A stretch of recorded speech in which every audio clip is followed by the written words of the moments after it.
मैं आपसे एक प्रश्न करता हूं कि कृष्ण ने इसी घर में यशोदा भाभी के ही गर्भ से जन्म लिया, इसका कोई प्रमाण है आपके पास?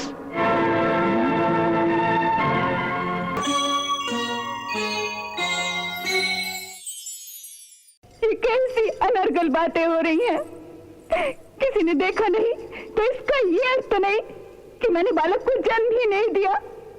मैंने 9 महीने तक एक बच्चे को अपनी कोख में रखा था। आखिर मैंने किसी को तो जन्म दिया होगा ना।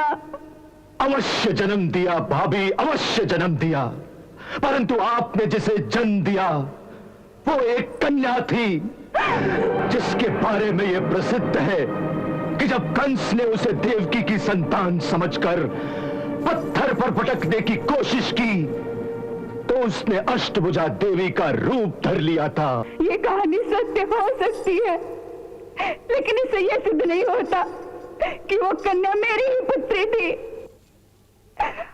अगर वो मेरी पुत्री थी तो वो कारागार में कैसे पहुंची?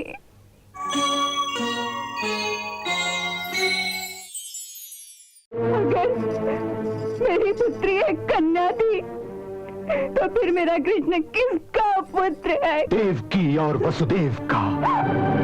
अगर वो देवकी का पुत्र है तो मेरे घर में कैसे आया?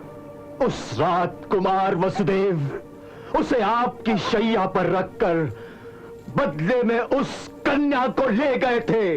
वो बंदीगृह की बेड़ियां तोड़कर कैसे आ सकते थे? उस समय किसी दैवी शक्ति की कृपा से उनकी बेड़ियां अपने आप टूट गई थी।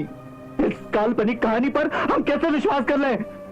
इस बात पर उसी तरह विश्वास कर लीजिए नंदराय जी, जिस तरह हमने उस बात पर विश्वास कर लिया था जब मां माया ने देवी देवकी के गर्भ का संकर्षण करके रोहिणी के गर्भ में बलराम जी को स्थापित कर दिया था। हाँ?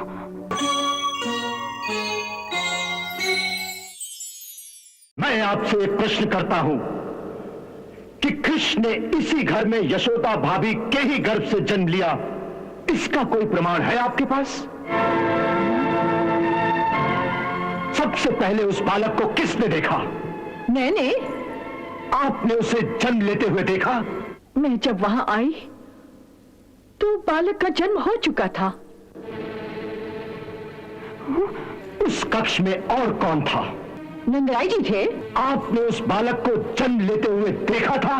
नहीं, मैं सुना था। और यशोदा भाभी? वो तो बेहोश थी। और कोई था? कोई दाई, कोई गांव की औरत? नहीं। इसका अर्थ यह हुआ कि कृष्ण को जन्म लेते हुए किसी ने नहीं देखा।